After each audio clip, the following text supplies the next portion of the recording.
Hi boys and girls, this story is called Harold and the Purple Crayon, written by Crockett Johnson.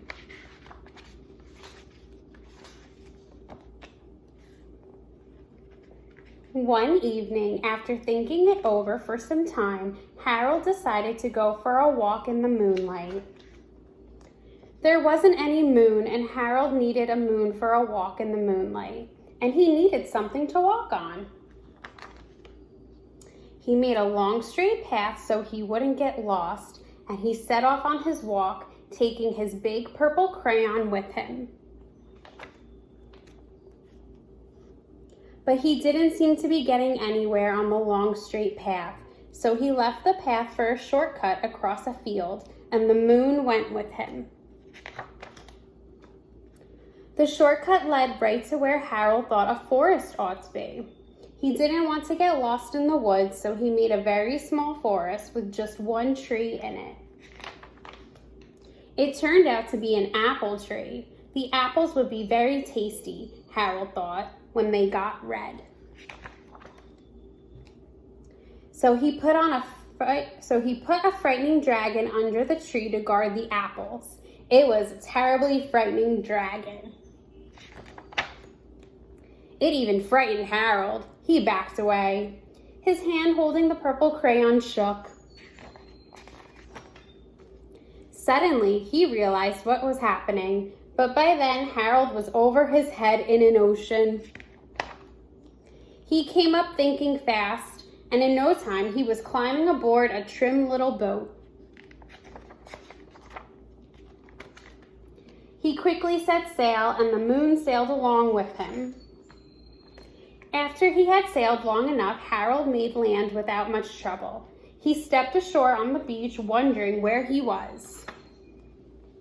The sandy beach reminded Harold of picnics, and the thought of picnics made him hungry, so he laid out a nice, simple picnic lunch.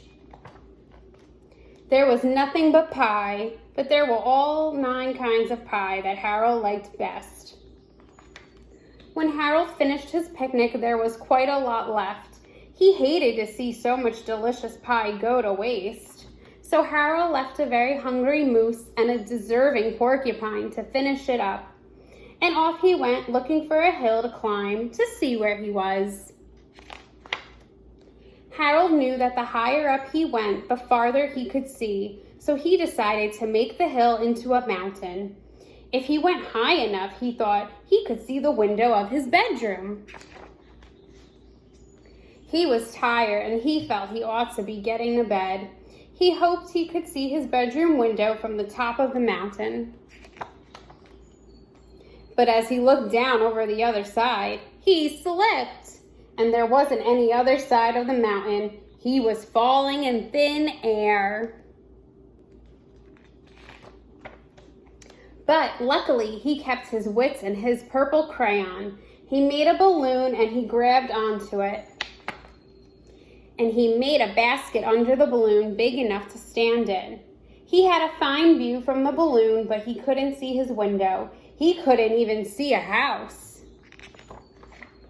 So he made a house with windows, and he landed the balloon on the grass in the front yard.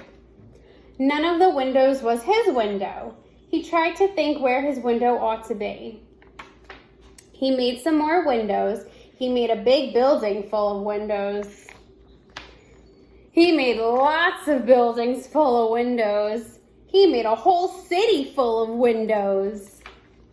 But none of the windows was his window. He couldn't think where it might be. He decided to ask a policeman. The policeman pointed the way Harold was going anyway, but Harold thanked him.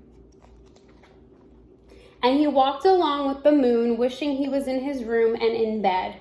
Then, suddenly, Harold remembered. He remembered where his bedroom window was when there was a moon. It was always right around the moon. And then Harold made his bed. He got in it and he drew up the covers. The purple crayon dropped on the floor and Harold dropped off to sleep. The end.